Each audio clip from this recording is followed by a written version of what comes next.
दिल्लीत कॉकरोच जनता पार्टीचं आज आंदोलन होणार आहे। अमेरिकेतून येणाऱ्या अभिजित दिपकेंनी समर्थकांना विमानतळावर न येण्याचं आवाहन केलंय। आंदोलनाला अजूनही दिल्ली पोलिसांनी परवानगी मात्र दिलेली नाही।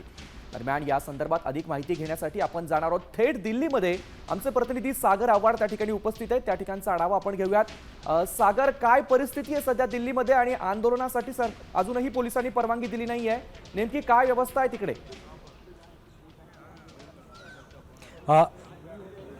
नक्की आपण जर पाहिलं तर मी आता जंतर मंतरवरती आहे आणि जंतर मंतरवरती पोलिसांचा मोठा बंदोबस्त जो आहे तो आपल्याला पाहायला मिळतोय। या ठिकाणी जर पाहिलं तर RAF त्याचबरोबर काही SIF जी आहे ती तैनात करण्यात आलेली आहे। कालपासून हाच बंदोबस्त जो आहे तो जंतर मंतरवरती पाहायला मिळतोय। दिल्ली पोलिसांनाही अंदाज नाही या आंदोलनासाठी देशभरातून किती विद्यार्थी जे आहेत ते या आंदोलनामध्ये येऊ शकतात। आपण जर पाहिलं तर कॉकरोच जनता पार्टीचे फॉलोअर्स जे आहेत ते 20 लाखाच्या आसपास आता गेलेले आपल्याला पाहायला मिळतात। मात्र 20 लाखामधील किती लोक जे आहेत ते या आंदोलनामध्ये उतरतील हेही पाहणं महत्त्वाचं ठरणार आहे।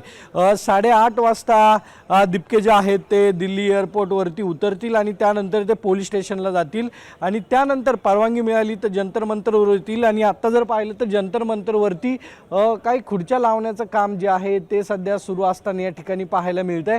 मात्र पोलिसांनी अजूनही या आंदोलनाला परवानगी दिलेली नाहीये। मात्र आपण जर पाहिलं तर या युवकांचा आवाज बांधण्याचं काम जे आहे ते दिपके यांनी केलेलं आपल्याला पाहायला मिळतंय। एकंदरीतच पार्श्वभूमी जर आपण बघितली तर पुढील काही दिवस युवक जे आहेत ते या आंदोलनाची वाट पाहत होते। धर्मेंद्र प्रधान यांच्या राजीनाम्याची मागणी जी आहे ती केली जातीये। या संदर्भात विविध पक्षांनी आंदोलन जी आहेत ती केलेली आहेत। अनेक पक्षांनी उघड पाठिंबा दिला नसला तरी छुपा पाठिंबा जो आहे तो या आंदोलनाला पाहायला मिळतोय। मात्र आता जंतर मंतरवरती पोलीस सोडले तर आंदोलक कुणीही पाहायला मिळत नाहीयेत, कारण की विद्यार्थ्यांच्या भवितव्याचा प्रश्न आहे। पालक या विद्यार्थ्यांना या आंदोलनामध्ये सहभागी होऊन देतील का, अशा अनेक प्रश्न जे आहेत ते उपस्थित होत आहेत। मात्र ज्या पद्धतीने युवकांना कॉकरोच संबोधलं गेलं त्यानंतर ह्या पार्टीचा उदय झाला आणि त्यानंतर हे आंदोलन जे आहे ते उभा राहिलेलं आपल्याला पाहायला मिळतंय। मात्र आंदोलन कशा पद्धतीने सक्सेस होतंय तेही पाहणं महत्त्वाचं ठरणार आहे, कारण की आपण जर बघू शकतो की नीट आणि जी परीक्षेमध्ये जो घोटाळा झालेला आहे, पेपर फुटी झालेली आहे, त्यामध्ये अनेक विद्यार्थ्यांनी आपलं भविष्य जे आहे ते पणाला लावलेलं पाहायला मिळतंय।